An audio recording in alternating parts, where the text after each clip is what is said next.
esteemed colleague, Dr. Zachary Simpson, who is a professor of philosophy and religion here at USAO. Mr. Jesse Orange. Mr. Orange has spent many years of his life dealing with civil rights issues. He broke many color barriers here within this state and is a part of that older generation of civil rights activists. Lieutenant Alexander, Latrey Alexander, he is a supervisor here with Chickasha PD, and we're proud to have him.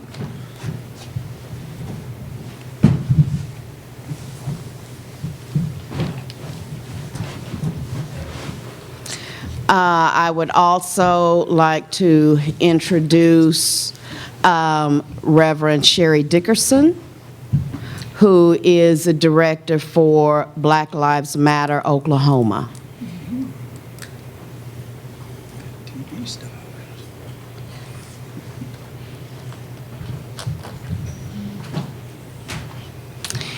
And lastly, I would like to introduce, well, not lastly, I've stepped out ahead of myself. I would like to introduce Miss Suzette Shang. I don't know if she is here tonight. It doesn't look like she is. Lastly, I would like to introduce the moderator for tonight's event, and that is the Reverend Dr.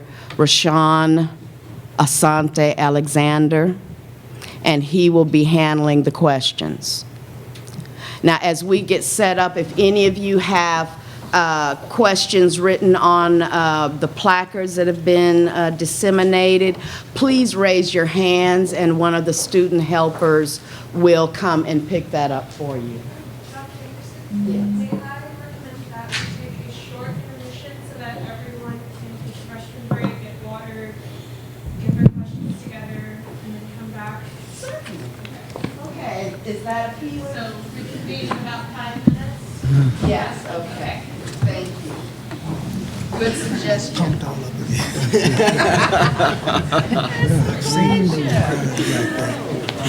I've seen this problem. Yes. Can I have you know that I've been alumni? Okay. Could have bugged me as a student. It's fine. I don't want to give you a hug. Shake hands. It was I hear that they show that. It's just fine. I think I should be I'm from around here. Really? It's nice to meet you. Straight out of here. probably about as Nice to meet you.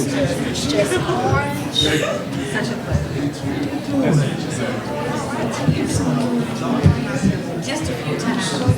Hey, we zoom. Thank you. The boyfriend here tonight? Presentation, like yes, I can. They, If I don't, Oh, watch out. well, I don't think they were ready for a presentation. You know what I mean? What's he doing these days? Do what? and this is my colleague, Saxon. Nice to meet you. Well, you know what? I passed the PD. Day before you put this. All the questions are for everybody else. I thought you was there. I saw that you forwarded that to me, and there's like one question for me, and yeah, so I'm that's just going to what it sit is. back and just I guess. be a Well, looking you don't away. know. They're collecting cards. So Yeah, I don't know. You might get wrote this more than what you think.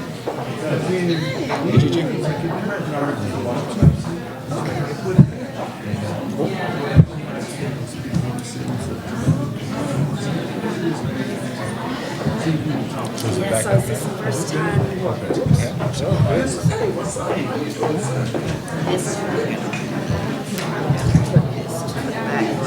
Otherwise, Good idea. I'm going to tip off again. Okay, let's not do that. So, officer, I want to know, when you watch something like that, what do you think? Well, you know, Dr. Anderson was talking about, I'm conflicted, because, do I know the history of law enforcement in America? Yes, I do. I figured, Go easy Shonda did a on really me. good job as far as Do I understand the history of, promoting, law enforcement in America? Yeah. and she used all the right keywords. Has it been used as quote unquote the street force for Jim Crow laws in the past? Yes, it has. Do I think it's that way today? In a whole, no, I don't. I do honestly feel like there are good officers out It would be there, good. that are sworn I to do think the she's job they already make this supposed to corrected do. them. That way you But, can are there a few go bad through apples them out there? now. Of course. And are there I wanted municipalities that are us set to up look in that through way? some Of of course, this. And, I had a presentation that I Now, wanted to your present tonight, son but I may guess the be in a PowerPoint better position wasn't to able to be set answer up, and I wanted to show this everybody question. some, I've done some some facts and research when I figures saw that pertain I to did some Chickasha. research. So, Based on the Department of Justice report I about can Ferguson, back something up on I that. wanted to kind of shed some light on some of the things that were With brought to light in that this, report. Basically, It what would be Ferguson was doing interesting, and how maybe Chickasha also for him does that same thing. to Really? For this. instance, citations. I too have done some research on this. The number of citations that we write, basically, if you do the math, like I said, I had some numbers for you. I But if you wanted do the him math, to the be numbers able to, pretty much mirror what the population talk is here in about Chickasha. And that's kind of what you want. material You have that he 80% wanted white, to present. 10% She black, said that they would not be 7% able to, Native American. because she's not the technical Pretty much person. see You want to have citations that are 80%. that show find that a same thing. space That's what happens here in in Chickasha. which to do. And that's nothing that we're doing. So there's no disproportionate So how- policing that's Right, going that's on. nothing that Those we're doing that on are purpose, because I'm here to specifically tell you as a tagged, that's supervisor one thing. that, You would have I'm the one those who puts these that are officers not in certain tagged. zones every day. How did you There's never a want conversation with officers in our police department that says, hey, you will go out, you will write this many tickets. Okay. I've gone through 3 chiefs of police here in Chickasha, and all of them have agreed on the thing that they will never use tickets as a revenue generator for the city of Chickasha. We've lost positions, because that's not a practice that we take part in. They'll cut positions before they'll make us go out and write tickets. Fortunately, we have the discretion to go out. If I don't want to write a ticket this month, I don't have to. So what do you say to people that think that broken windows, the New York City broken windows Right. policy, people say that works. Now I don't agree that it does, and I don't really care if it does because, going out and shooting everybody works too. There won't be any crime if everybody's dead. Broken window theory, it definitely has its place. You can argue either side of that. But what I'm more a fan of is, the police officers in your area, are they there for the community? You know what I mean? Are they accessible? So yours is built on more of community policing. That's right. That's right. Not everybody's familiar with the concept, but if I'm driving down the street and I see a bunch of kids hanging out in the corner, what do? Drive past them? Or do I stop, engage, and talk to them? Depending on the situation, there's been times where I've gotten out and talked to them. Especially young guys. Young kids are still impressed by police. Okay, they like the shiny stuff on the newspaper. They like the cars that we drive. Yes. They like the guns that we carry. It's fascinating to them. So why not let that 5-year-old, push the buttons in the car, turn on the side, see what they're inside in the right context. That's the inside of the police cars. Because they're fascinating. Now, once you get into the middle school and the high school, It's a little rougher. they're not as impressed. Hell, they don't want to talk to They you. don't want to talk. Much less somebody That's that's part of the man, right? But no, it's like I said, it's Okay, so you the broken have window theory questions. definitely I has just its looked place. at them. But I'm more. We'll see what more. What about the personal connection? Good evening. We'll go ahead and get started. If we could have the questions that's from the audience, if they would bring those up, and we'll have those when we're prepared to ask questions or ask the questions that the audience have submitted. But again, good evening to everyone. My name is Dr. R.P. Ashanti Alexander, and I am a resident of Chickasha, a native of Chickasha and Oklahoma. an educator. I'm also the president of the local branch of the NAACP. And so I do feel a great honor to have been asked to be a part of a much-needed discussion in order to look at not only what goes on in America, but what happens locally and what is our role as citizens to make a difference. And so we'll start with our questions. Good evening, panel. Sounds like TV. Good evening, panel. Good evening. Amen. All right.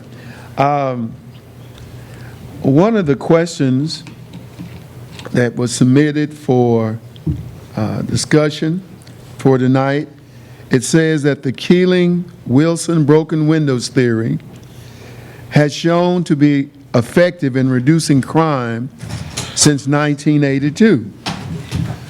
Murder rates dropped dramatically in New York City using aggressive policing. Lives of minorities have been saved as a result. How do we effectively police in disparately poor neighborhoods without causing resentment from those living in those communities? Heather McDonald in the Washington Examiner stated, police officers are more likely to be killed by a black person than vice versa. Over the past decade, black males comprise 40% of all cop killers, though they are 6% of the population. That means that an officer is 18.5 times more likely to be killed by a black male than an unarmed male. Black male is to be killed by a police officer. How do we have an honest conversation in this country about the dangers to both African Americans and the police? Panel, who wants to jump in first?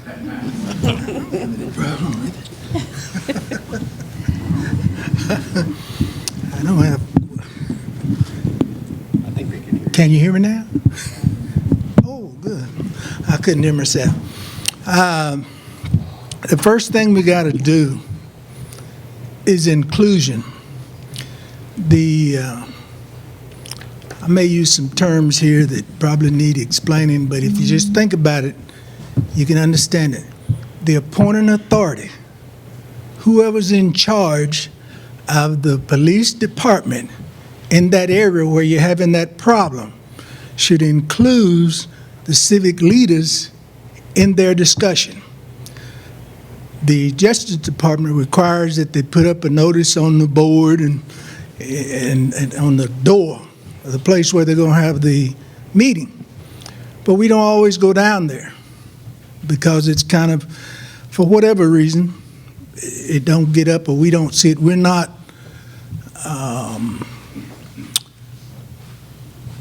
we don't really know when the meeting's going to take place.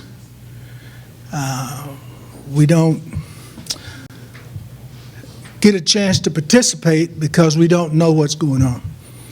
So the appointed authority, the person that's getting the money, has the responsibility to identify those areas and contact the recipients of the service, whichever they're providing for them.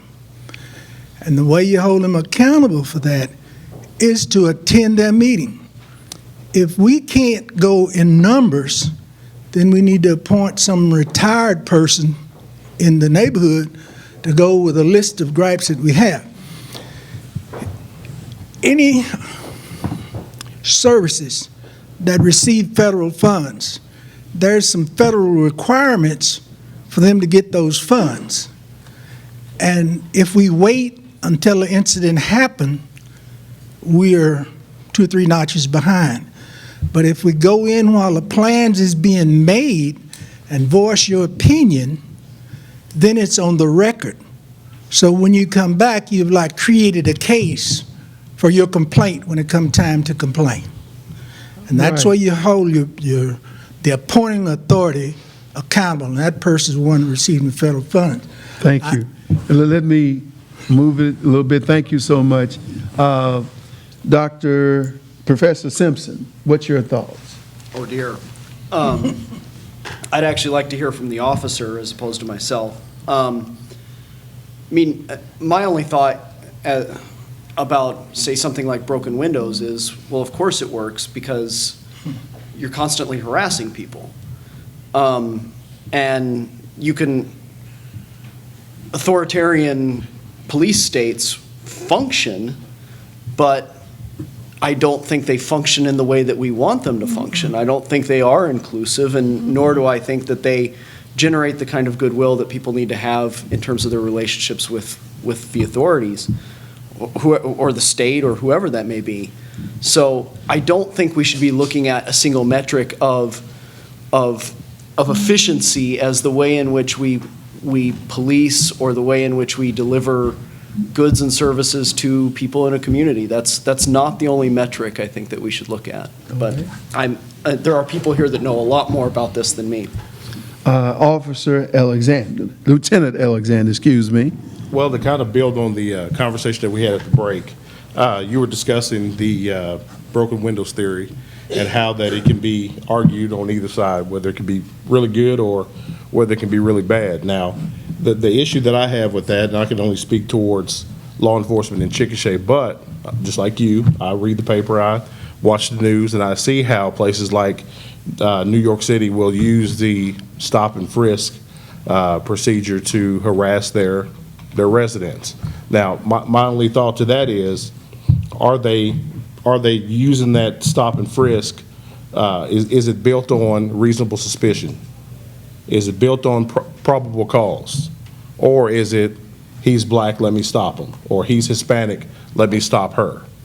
That's the problem that I have with it. If you don't have a reason, you can't stop and talk to me. As a citizen, you have rights, okay? And that's what I want you to understand. The key to it is, not only do you have to have probable cause, but you also have to educate yourselves. As citizens, you have to educate yourselves on what the police can and what they can't do. Oftentimes, the police will rely on you not knowing your rights, okay? If I want to stop and talk to you, if I don't have a reason, you don't have to stop and talk to me. And that's what you have to understand. But, just like Mr. Orange said, you know, it's also a good practice, you know, for the leader of that municipality or that sheriff's department to get with its people. Let them know what's going on. You know, let them know that, hey, this is a change that's going to be implemented in your area. You know, spread the word. The best way to spread the word is get with the pastor, you know, which my pastor's out there tonight, and I appreciate you being here. But communication is the key. Okay, thank you. Reverend Dickerson, what are your thoughts? Good evening, everyone. Thank you. Good evening. For being here. I think it's one of the first coldest days that we've had here in Oklahoma. So I know to brave that and the weather, I always appreciate when those of us, we take our time to come out to start to have conversations just like this. The aggression or microaggressions that we sometimes experience from various law enforcement agencies. I am lucky to have a very good rapport with many of the chiefs and the administrators of the municipalities across the state. Here, many of them are aware there's a deficit with law enforcement sensitivity training, diversity training, and how to handle issues without using excessive force when it is totally unnecessary. One of the statistics was given is that more black males kill more police officers. One of the reasons why that particular statistic is flawed now is the fact that situations that they were talking about were when there were some of the police officers And those statistics had not identified themselves as officers. And it was an individual basis where these people were engaging in an argument and the person happened to be an officer. Now, is that acceptable? No. Part of being a member of or on the board with Black Lives Matter is we are trying to decrease loss of life in every facet. It has been said that we're anti-police. That is not true. That has never been our platform. We're not anti-police, we're anti-injustice. When officers approach us in the correct manner and they're not harassing, you don't see a lot of issues. In certain areas, I'll use an example closer to where I'm from. There is a city in Oklahoma called Edmond. They wanted us to begin a dialogue there. There's not a huge issue as far as race relations with the police department, so that wasn't where we first went to try to address.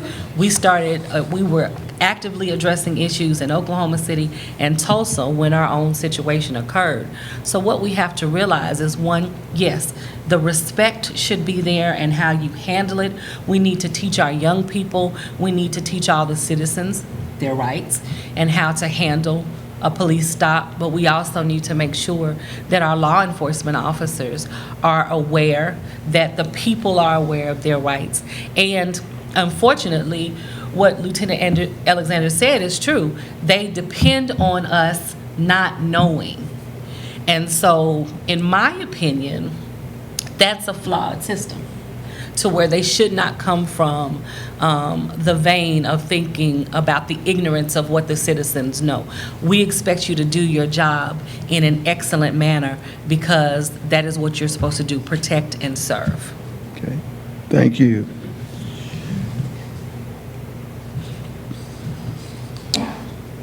Dr. Anderson, what does success look like to you in respect to improving race relations? Quite simply, that you have the existence of equal opportunity to fail or to succeed. That you do not have artificial boundaries placed that target certain groups.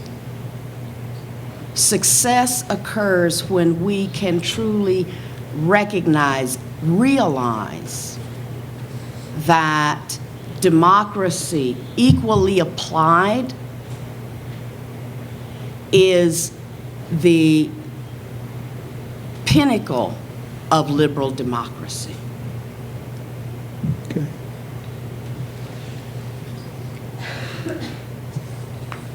Back to Reverend Dickerson. Have you personally seen instances of Black Lives Matter members being hostile or racist to Caucasian individuals who are trying to advocate for the Black Lives Matter cause?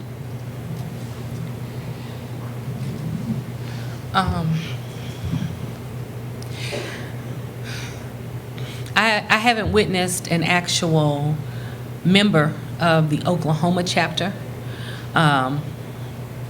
respectively across the state, engaging in what I would consider aggressive or derogatory behavior against our Caucasian allies or accomplices. There are people who sometimes are associated or considered affiliated with Black Lives Matter that aren't really part of the membership that have exhibited those behaviors. And we address them because it does have to come from a place of mutual respect. I think one of the reasons why we see instances occur is that there is a tendency for some of our white allies to begin to try to appropriate the movement, or they insert themselves and instruct us to how we should feel, how we should respond, and they're accustomed to being in control. And so that does solicit offense by people of color and heightened discussions or actions are taken when we as a people are trying to continue to say, we want the same respect. We're at the table. We need you to listen and to respect and understand that in this case, it is very appropriate for us to be leading the charge. We need you to hold the space. We need you to stand with us, but we don't need you to instruct us on how we should feel, what the appropriate response is. And I think we'll begin to, once many of our allies understand that, we won't see that type of discussion, argument, or debates occur. This is for anyone on the panel except for Reverend Dickerson. All right. How does white supremacy impact positive race relations in America overall? Dodged a bullet on that one.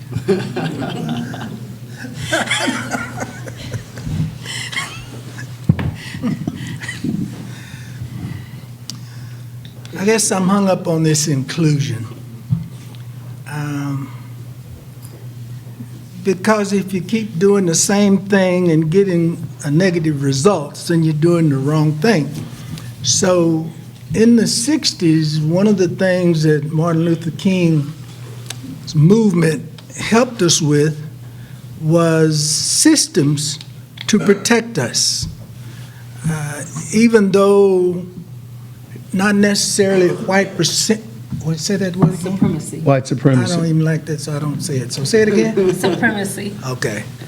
How bad it is, or how much it exposes itself, there are policies, laws to handle that, I would say, or to address that would be a better word. But we have to educate ourselves in order to protect ourselves. We can't win head-to-head with the white percent. There you go again. Supremacy. Okay. We can't win head-to-head with that. But we have a system to where we can work with it. You go to the next level, And that's with your policies, procedures, rules, and regulations, and laws. Everybody's responsible to somebody. And yes, it affects us very much because here's a neighborhood here, low-income neighborhood, the windows all broke out. They got a park with no swing. Federal funds come to the city. Here's a neighborhood over here, high population, predominantly Caucasian. They got 10 swings. That's not inclusion. Maybe this neighborhood where the windows broke out ought to at least get one swing. But in order to do that, we have to get past the point where we are just talking about both powers against one another. You got to go up to the next level. I know I'm in Oklahoma and they want the power to be at the state, but there's always a next level to go to make the fellow down here that's doing wrong do right. I'm sorry if that's not popular. Well, that's your answer. Anyone else on the panel would like to respond to that question? I'd like to just say one thing. I think white supremacy is obviously negatively impacts civil rights, but I think there's an implicit level at which it operates, which is even more pernicious, is that it gives a language and an outlet to people that are predisposed to have those attitudes towards others.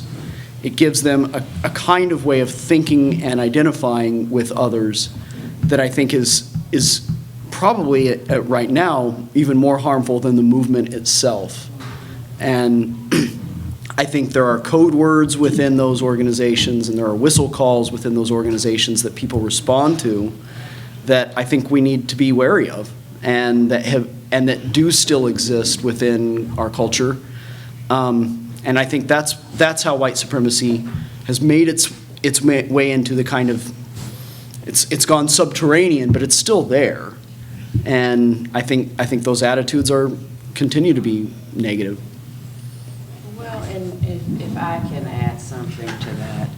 I mean, first of all, you have to stop and think it is absurd to assume that a belief system, ideologies that have existed for or had existed for 400 years, for centuries, will suddenly vanish in 50 years' time.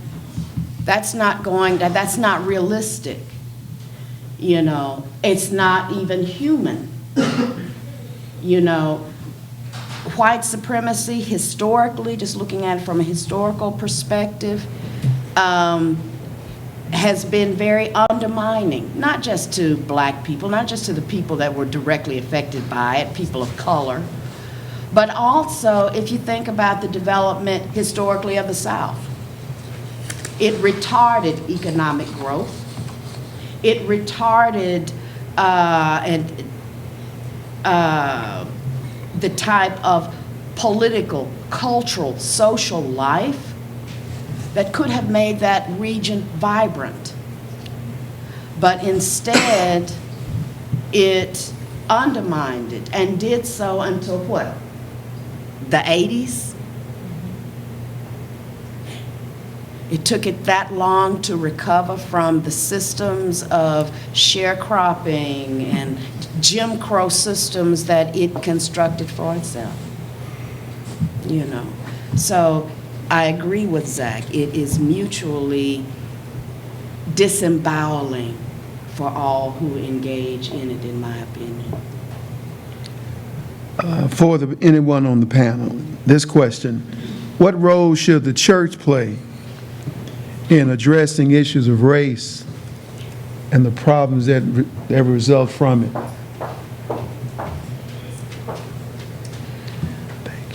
What's the matter? Okay, I'll take it. I think the Since Reverend the- was about to talk down there. Okay. Go ahead. Since the beginning of time, all of our progress for the black race of people of color, have come out of the church. And whenever the church get involved, it's handled in a more acceptable manner, you might say, even though when there's killings and stuff involved, the leaders of the church try to keep everybody on a even plane. So I would think it should start in the church with whatever you're trying to do. That's where it's done in the past. So even though there's different religions, they get together and we be successful. Anyone else on the panel? Well, just like I said before, you know, it's about inclusion, and you know, the churches here in Chickasha, especially in the area where we attend church, church has always been used as an area to rally, and an area to gather, an area to disseminate information, where a lot of times the information isn't getting out to the masses, especially the masses of that area, and we need more of that. You know, a lot of times you'll see our churches dwindling. But the good thing is you see a lot of churches, you know, some of the bigger churches that are really, really growing in numbers. So if we can get, you know, our civic leaders and our pastors in the area together, maybe more can happen. Well, I'll just throw out this. I mean, going back to the development of the black church, from the days of slavery, this idea of a liberation theology, you know, before the term was even phrased, that was the backbone of the religious experience that the church provided, is this concept of freedom, whether spiritual freedom or the mechanisms by which to acquire freedom through the Underground Railroad, you know. So that has been a long-standing fiber from the days of slavery onto, I would say, the present moment. Could I just add something to that? Speaking of how the church is involved, and you mentioned about slavery, it's been said that some of our hymns was written as code words for the people that was slaves. The one that I can think of is Wade in the Water Children. It said they'd be standing on the bank or hiding or whatever, and when the way was clear, then the religious people by that started singing, Wade in the Water Children. That meant that the way was clear, so go on and cross the river. So, yeah, they have a vital part and always have had a vital part in whatever shortcomings that we had in our society.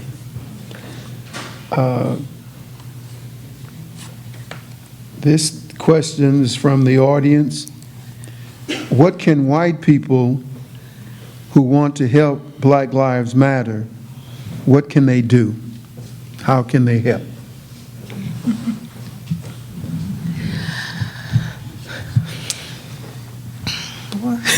You want me?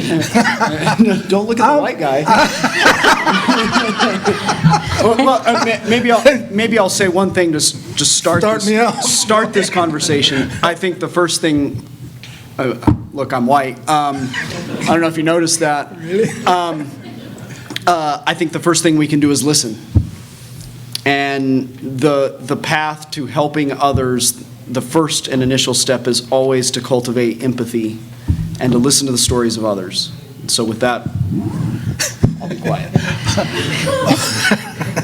On our boards and different places where we make decisions, try to make that membership mirror the people that you represent.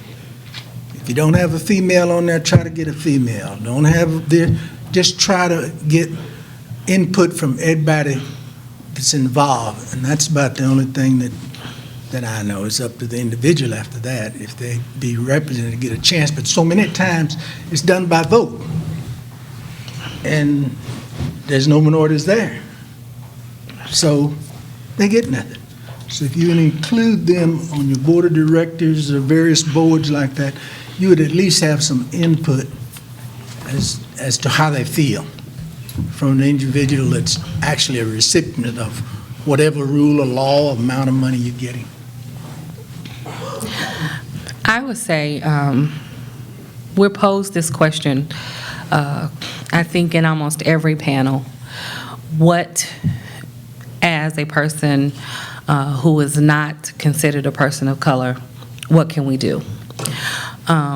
We need you to have the courage to be prepared to understand that this is not always a safe or comfortable venue. We need you to be prepared to deal with what can come in moments when we're having rallies. We need you to do some research and to study and to actually establish a relationship with your friends and family members, your colleagues of color, and ask the questions. And be prepared to ask the uncomfortable questions. And be prepared sometimes to hear uncomfortable answers.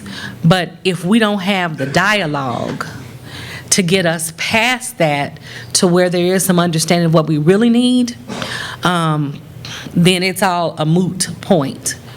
We also be prepared to offer your talents and your skill.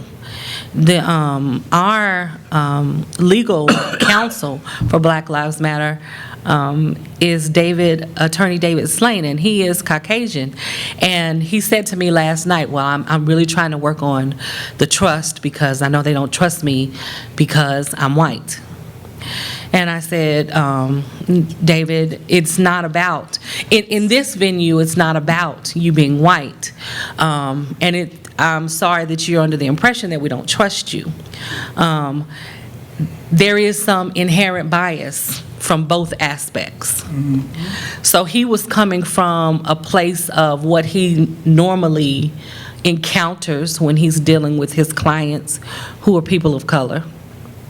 And you have some of I was critiqued or criticized for having a white attorney to represent us. And I had to point out, well, first off, Mr. Slang was the first and for a long time the only person that stepped up and said, I'm an attorney, I work on civil rights issues, may I assist you? Well, we don't have an attorney. And then he said the magic word, I'm going to do this pro bono. So that basically, it did not become, it no longer was about the hue of the skin. So one, your gifts will make room for you. So sometimes you don't have to focus on how much melanin you do or do not have. But you do have to be prepared. We're tired, we're frustrated, our skin precedes us in every facet of the day. So be prepared for our emotions and don't take it personal. That's the biggest thing that I've had to say to my friends. If I'm having a bad day and I've said something, or if I say, somebody asked me yesterday, how you feel? I said, I feel really, really black today. And one of my white friends said, well, I don't know what to do to help you. I'm not asking for you to try to change that. Understand that, one, I'm warning you. I'm a little sensitive today. And so please be prepared for that. And don't think that when I'm saying something, I'm directing it at you. So we're just all going to have to get thicker skinned, as my grandmother said. Be prepared to do what you say you want to do, and then research the culture so you'll have more of an understanding of where we're coming from.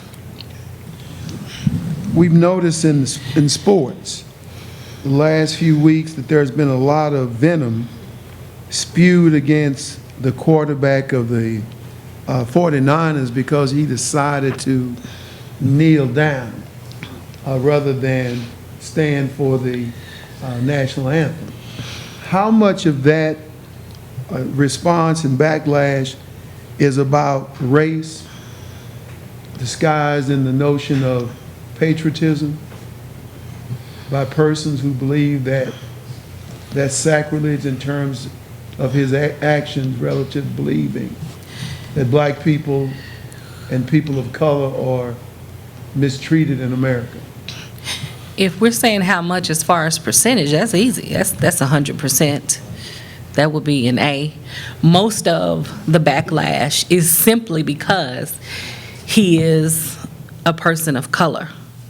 When other people, regardless of what their ethnicity was, began to participate in that same type of protest, the backlash was mostly at those who are people of color. And they want us to be polite protesters. So when you take an action that's not aggressive, that's not assertive, but does make a statement, and you still get the backlash when you're actually doing what is said we should be doing instead of rioting in the streets, and people still have a problem with it, it's all because of the hue of his skin. But like you just stated, your skills, he was still picked as a starting quarterback because of his skills. But yes, he had ramifications or mistreatment. And there's a simple point that people can overlook, and that is when you protest something nonviolently, it is a show of respect, first of all. It demonstrates that you care about the system. And to me, that caring is as patriotic as you can get, because you can stand back and see certain flaws, certain defects that shouldn't be there, that jeopardize the integrity of the whole. and we too often forget that in making blind and blanket pronouncements. Thank you. A question from the audience. Why does Ada Scipio Street stop at 4th Street? I can answer that as a person on the city council. Was because when the question came up to extend it further west, citizens on that street came to the city council and spoke of how it would interfere with their mail getting to them, and that it would be something that would be damaging in terms of their mail reception. That's why. And because, and I believe that it's that way simply because people in the city are not demanding that there be more be done to honor what she does. I believe that people do to you what you let them, because you don't let people know that there are other ways that things can be done. I believe that Ada Scipio, Dr. Fisher deserves more. Even the street being extended, that's still not enough. So as a matter of fact, there's more coming regarding that, but it is a great question. It is a great concern. Racism, and here's a question for the panel. Why do you, in my observation of looking around and the city on movies, on TV, and seeing things, it seems like there is a whole lot of interracial relationships, and yet it seems ironic that in that midst of interracial relationships, racism seems to be at its greatest. Why do you think that that is? Are you speaking of the whole community or just a specific incident? Across America. Chickasha, Burden. And from those who are in an interracial relationship, or as far as racism towards those who are actually? Both. Both. One in terms of the I don't think that backlash is as great as it used to be. But it seems as if the persons who are in those relationships are aware of those kind of family relations don't seem to be vocal about the need to protest when there is a sense of racism and the negative things going on. So my question is, why do you think that occurs? It's kind of technical, but I'm going to take a stab at it. I think it's because of greed. Because when you see people with money, their associates, the racism or disparate treatment is not as visible as it is with people of less income. You take the movie stars, they show up, show out, hit front page, but the guy walking down the street going into the grocery store, they'll step on the other side of the store to keep from passing them. Does that get anywhere close to what you was asking? That's a little bit of it, yes. Thank you. Well, I'm going to toss my hat into the ring here. It would be inaccurate to say that racism or racialisms only exist within a certain group. That's a disease that white people have. That is not true, okay? You have, and there are certain technical splices with it. I mean, you have the idea of power. Who is over the power structure? Okay, so in general, people of color do not represent the dominant power structure. And neither does anybody in this room, okay? Power structure, upper percent, Okay? But in terms of racialisms, we all carry stereotypes about one another. Okay? One stereotype, let's say you have a wealthy basketball player. He gets a white wife. And oh my goodness, you hear the talk. Well, black women aren't good enough for him, sort of thing. You can have that, as we know, long-standing on the opposite side, where for a white woman, regardless of class, you know, if she marries a black person or is dating marries a black person, then she has married beneath her. She does not she doesn't care about her own race. And we all know it's true, don't we? We all know it's true. Real talk. You know, and so the thing is, we circulate stereotypes about each other around like ping pong balls in a tiny room, you know, and it's trying to be able to get beyond that. You know, you said something that kind of struck a nerve with me. I attended a class one time, and the instructor says the only racism in a court is different treatments. If you can prove different treatment, then you can prove racism, except for under the except for the two laws. If you use Title VI, you can do it. If it's 6 and 7, it's a protected class. So if you're on 6 and somebody's treating you different, and you can prove that, it doesn't matter what ethnicity you are, you win your case if you got the evidence. Okay. So under that theory, unless the person have the power or authority, then he cannot discriminate against you because you won't allow it. If he do, you have to give in. Because this young man there can't, that's the police.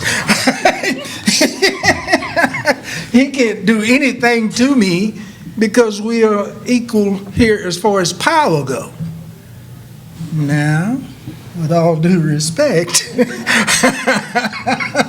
this officer here, if I'm in violation, he has the authority by the law given him to check me, as some kids would say. But this man here don't have it. No. Does that make sense to you? Yes, unless you give it to him. If he says something and you just fold up, well, yeah, you just gave him that power. See? And that's an interesting thing I just got there. A question for Lieutenant Alexander. When you see incidents such as the one that occurred in Tulsa as a police officer when the death of Mr. Crutcher, what kind of thoughts run through your mind relative to the impact of that against all police officers? That's a great question. I mean, you know, we've had this question, or we've had this discussion at the police department amongst, you know, myself, the other black officers at the police department, white officers, female officers. When you see things like that, it's hard for me to get someone who doesn't look like me to understand what I consider a unique point of view. You know, when people ask me, well, Lieutenant, what do you think about that? You know, a lot of times, because they're my subordinate, I don't have that conversation with them, because you know what? You may not like what I have to say. But you know, if we're on equal footing and it's a legitimate question and they legitimately want to know what I feel and what I think, you know, I will let them know that I am conflicted. You know, I do understand that, you know, as a law enforcement officer in today's age, I tend to hear these stories and see these situations, and I tend to want to run to the aid of the officer. You know, I always want to say, well, we don't know the whole story. I'd like to see the video from beginning to end. I want to see the whole body camera footage. But, you know, you got situations where, like in Tulsa, you know, where I like to explain to those people that, you know what, as much as I like to run the defense of any law enforcement officer in that situation, we're making it awful hard. Yes. You know, again, I will say that I'm conflicted. Do I understand the history of law enforcement in America? Yes, I do. You know, has law enforcement in its infancy, in its earlier times, has it been used to enforce Jim Crow law? Yes, it has. Do I think that there are some officers out there, even today, that have a racist agenda? Of course. But do I also think that there are doctors out there who have those same thoughts? Yes, I do. Again, to answer the question simply is, I'm conflicted. So officer, can I ask you a question? Sure. What should police officers do differently to prevent situations like that? I mean, you and I were talking beforehand, and you were talking about a community policing model. Is that Right. one of the ways that we do this, or what is it that takes some of the heat out of those situations where a young black man gets pulled over and the first reaction is not violence, but it's something else? I think you have to first ask yourself the question, and correct me if I'm wrong, you have to first ask yourself the question, what has the relationship been with your police department before that incident? What is the history with your police department in your area? And I know this is a college campus, so I know that there are students in here that are not from Chickasha. You know, think back to where you're from. What's the relationship with law enforcement back at home? You know, so then you have to ask yourself, you know, what can you do? What can you do to change that? Now, I can only speak for the Chickasha Police Department. You know, we have, okay, in my office, if you go in my office right now, you'll see hanging on the wall, I'm big into law enforcement photographs. On my office, you'll see a photograph of Chickasha Police Department back in the 30s, and it's a group picture. Back in the 30s, back in the late 30s, back in the 40s. And the one thing, and I had a presentation here, and I wish I had an opportunity to show it to you guys, because I would show you the picture. And it has a black man, a police officer in the picture. We're talking in the 30s, 1930s Oklahoma. Okay? Now, if that doesn't shock you, you know, I don't know what does. But what that tells me, and the reason why I'm so proud of it, is that Chickasha Police Department has had a history of inclusion. Again, like I said, ask yourself, if you're not from here, ask yourself, what does your police department look like at home? Your police department should mirror its population. You know, if it doesn't, like I said, you know, officers come and go, they move to different departments, they get out of it altogether because the money ain't great, you know, but is your city actively recruiting people that look like its people? And, you know, I think we've done a very good job at trying to make that happen. Chickasha, not to bore you with stats, but Chickasha has roughly roughly 10% of its police department is African American, which is a little bit higher than its population. Okay, now let's translate that over into citations. You know, the video talked about Ferguson and its practice, its illegal practice, to basically use tickets as a revenue generator for the city of Ferguson. I've worked for 3 police chiefs in my career. I've been there 17 years. I'm in year 18. I've worked for 3 police chiefs that have openly said, we will never use citations as a revenue generator for the city. They've cut positions. They've cut law enforcement positions in order not to do that. Now, are there towns that do that? Of course. You know, but I'm proud to say I work for one that gives its officers the discretion to write that ticket or not. I can go the whole month without writing a ticket, and you know what's going to happen to me? Nothing, because they can't do anything to me. Now, again, do I believe that there are places like that in Oklahoma? Of course there are. But you got to ask yourself, what is your department doing to reflect its people and to be inclusive? You know, it doesn't even have to be black to white? What about male to female? You know, what about sexual orientation? You know, how inclusive is your police department? Thank you. Yeah. Professor, at the university, what do you think can be improved at the university level? It's two professors there, so I'm speaking to Professor Simpson. Oh dear. What do you think can be done to improve the dynamics of race and issues on this campus to make it better? Well, in line with the lieutenant's comments, I think we need more inclusion of minority students and minority faculty.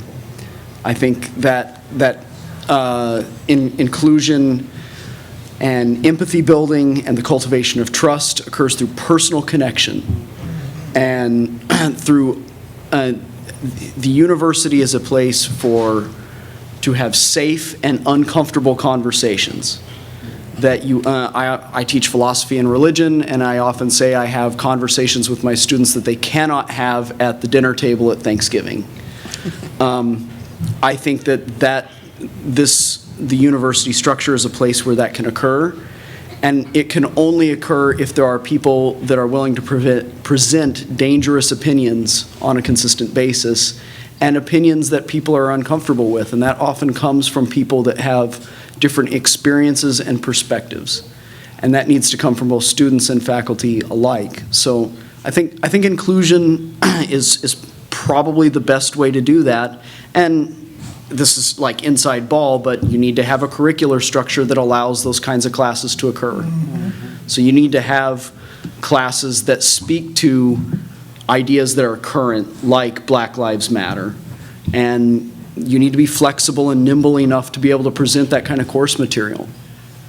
So I'm sure Dr. Anderson, though, has some interesting opinions on that as well. Well, all I can say is that I agree wholeheartedly. You know, when you have a situation in which no dialogue exists, there is no diversity, there are no different opinions, how then does one understand that something different even exists? You don't. You don't know what questions to ask. You do not know where to begin. You know, so the only thing that I can say to Dr. Simpson's comments is, amen. This time we'll do a wrap-up. Each person, if you'll take 2 minutes and give your final statements of your closing remarks. Closing remarks. Your closing remarks. You're on the clock. On the clock. On the Okay, clock. I will make mine short and sweet. First of all, again, I want to thank everyone for coming here tonight. This is the first time we've had this sort of thing at this university. I want to thank the panelists for dragging themselves out in this cold, wet weather as well. And, you know, we've not solved all of the problems that exist in the world tonight, but by golly, we've started talking and listening to one another, and so I thank you. I want to mirror that again and thank you for your attendance. Thank you for your questions and for your participation and being willing to interact. I spoke with several people when I was out, and I'm very proud of the state of Oklahoma. We have had some events, and there is a systemic change that I know and I'm able and privileged to watch. And so I want to say that I'm very proud of each of you for being a part of that, and to encourage you to continue your journeys, your personal journeys, and be willing to share your experiences with one another. This is going to have to cross all lines of ethnicity, faith-based, political factions, and get to us relating to one another as a member of humanity. When we get to that organic state, we will begin to see racism begin to dwindle. It's a long time coming.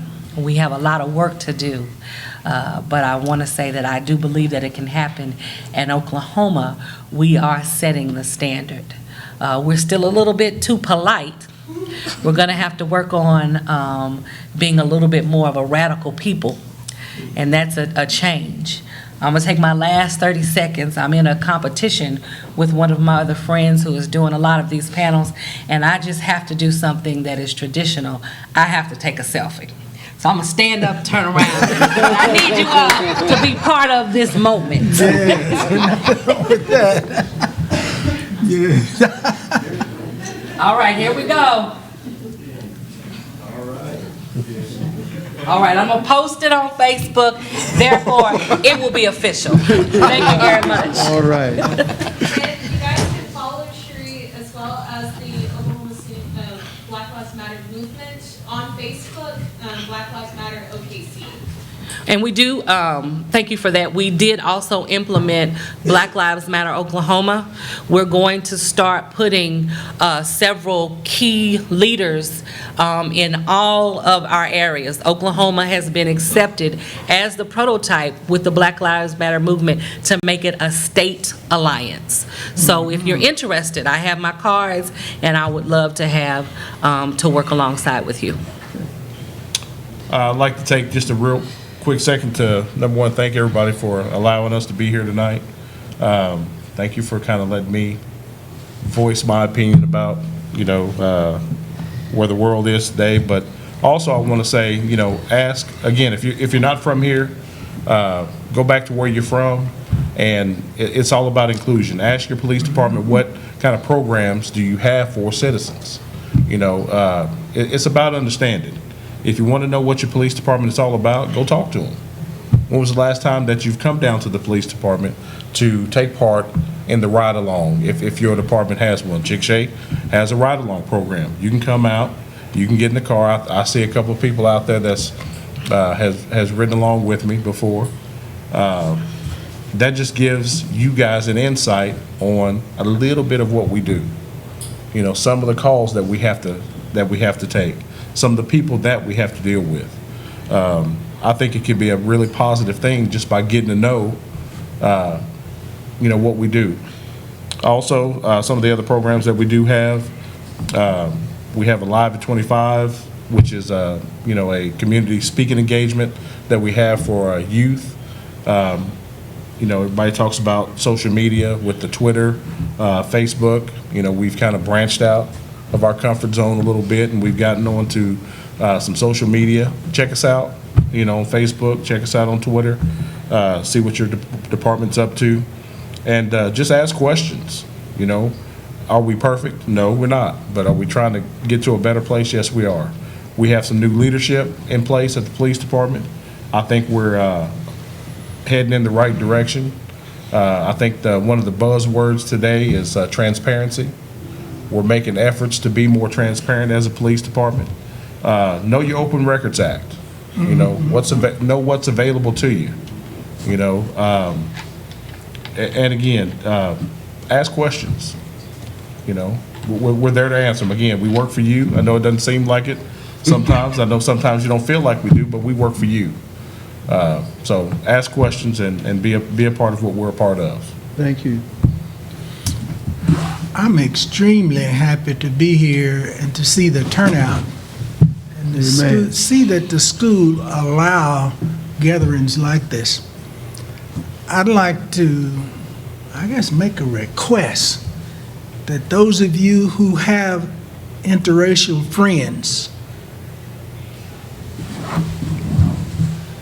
institute a sensitivity training between the two of you. Tell your friend what you people out there mean. Hey boy, or whatever, just between you and your friend. And that will start sensitivity training throughout, hopefully, the university. It'll make things a lot easier as we come down the line, because each race of different colored people have trigger words, I like to call them.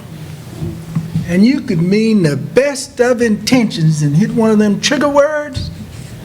I can't do that, but you sure messed up when that happens, see.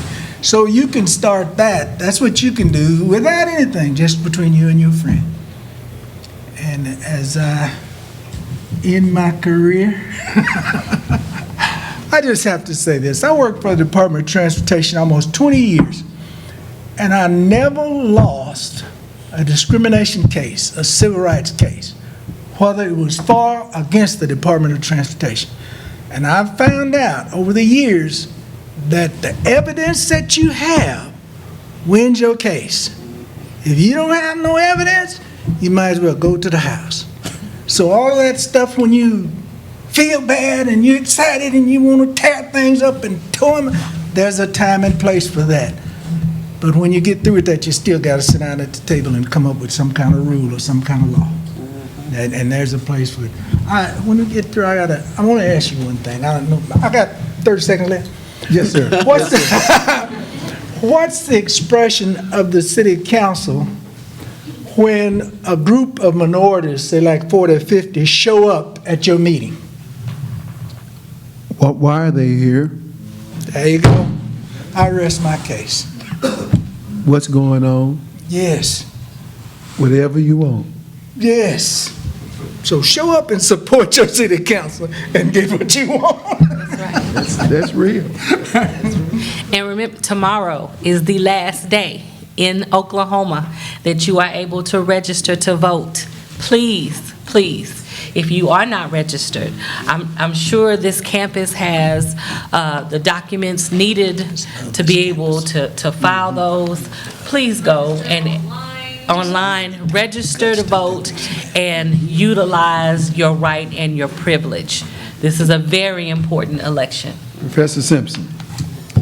I'm going to say something about the film that I just watched. That's the first time I've seen that film, and I was struck by the level of pain that people are feeling in this world.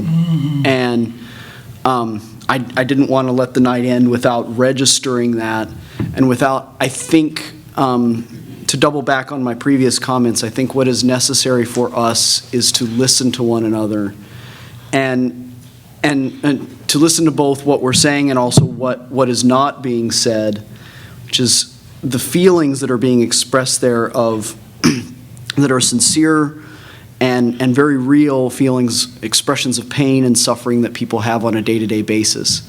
Hearing those is a precondition for helping others.